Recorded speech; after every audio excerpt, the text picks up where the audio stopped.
আমার বিদ্যালয়ের সমস্ত সহকর্মীবৃন্দ,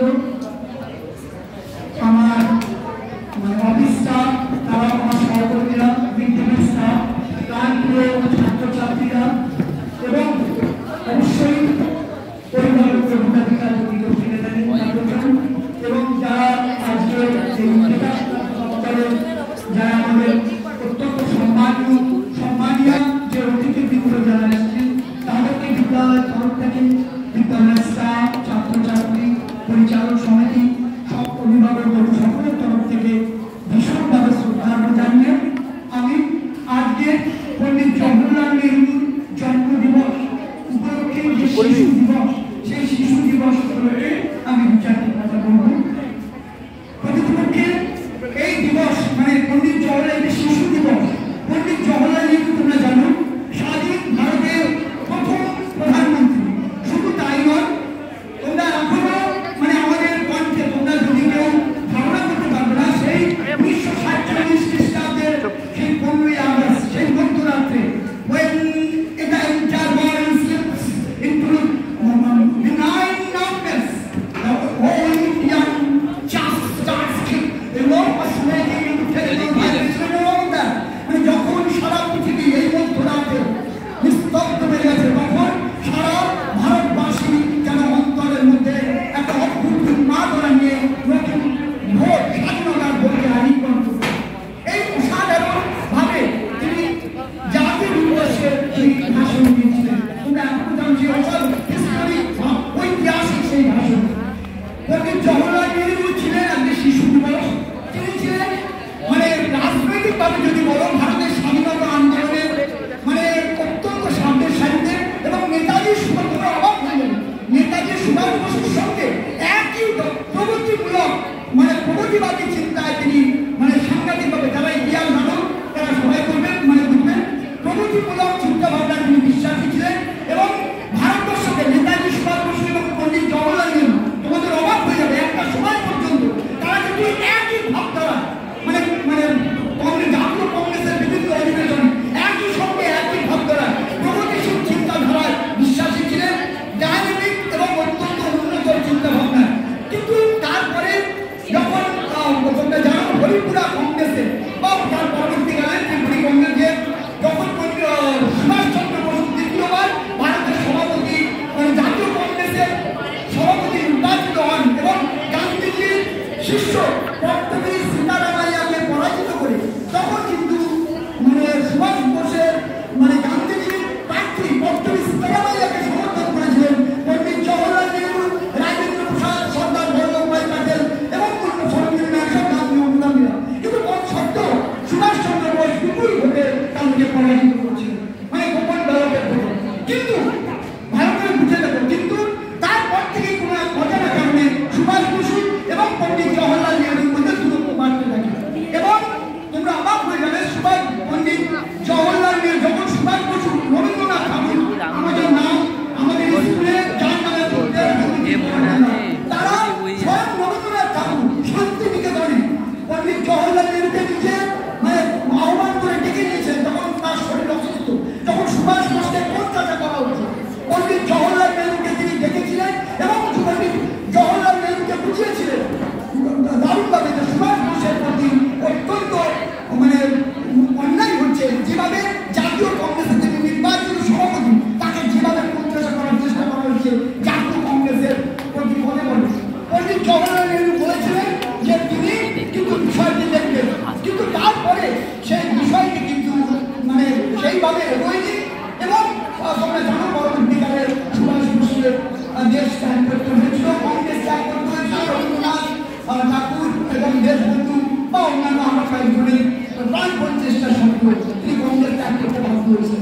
ফলে পণ্ডিত জওহরলাল নেহরুর একটা রাজনৈতিক দিক, একটা সময় পর্যন্ত তিনি সুভাষ বসুর সঙ্গে সমানতালে প্রগতিবাদী চিন্তার মধ্যে ছিলেন।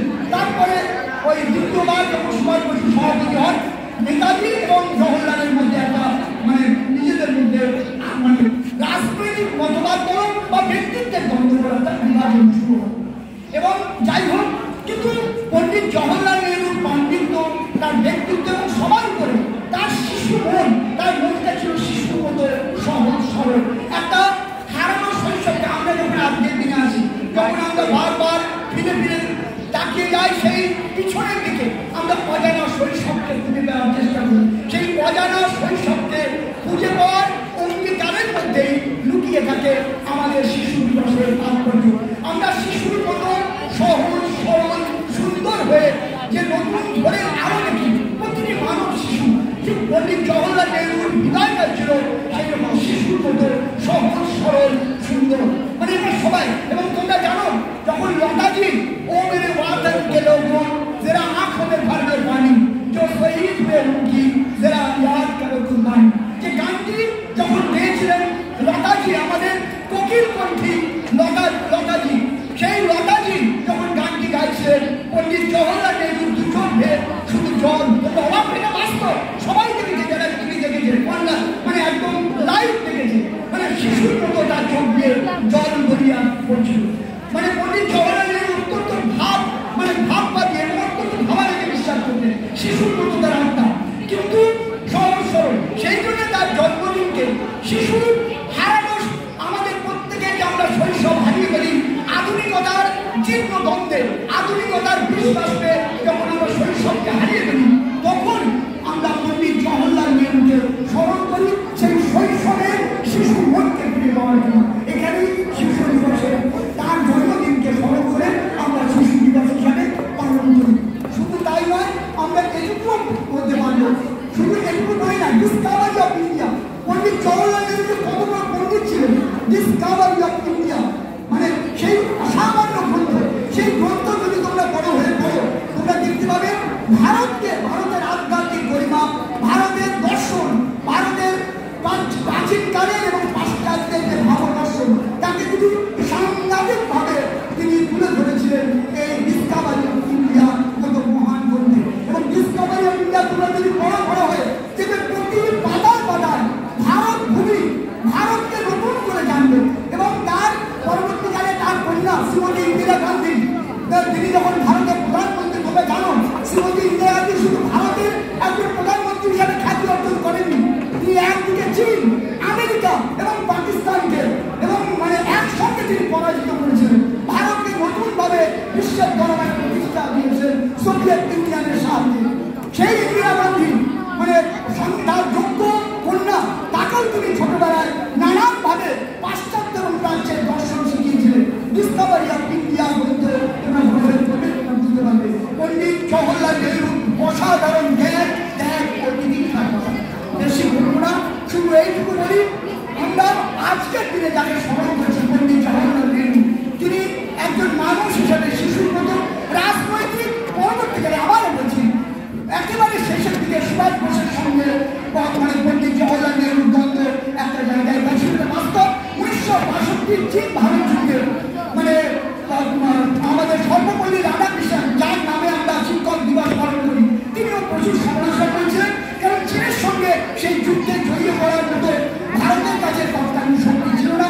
সেজন্য ডক্টর সর্বপল্লী রাধাকৃষ্ণন পণ্ডিত জওহরলাল নেহরুকে খানিকটা মানে পুরস্কারই গ্রহণ করেছিলেন সেখানে। কিন্তু তাই বলে এই নয়, পণ্ডিত জওহরলাল নেহরু শান্তিতে বিশ্বাস, গোষ্ঠী নিরপেক্ষ আন্দোলন, সারা তৃতীয় বিশ্বের দেশগুলোকে সঙ্গে নিয়ে গোষ্ঠী নিরপেক্ষ আন্দোলন, ছোট ছোট দেশ, আমরা কোনো দেশের নই, আমরা কোনো মানে গোষ্ঠীর নই, আমরা গোষ্ঠী নিরপেক্ষ, সবার মধ্যে মানবতা, বিশ্ব শান্তি, এই তিনি ভারতকে এগিয়ে নিয়ে গিয়েছিলেন। এটা পণ্ডিত জওহরলাল নেহরু একটা বড় বৈশিষ্ট্য।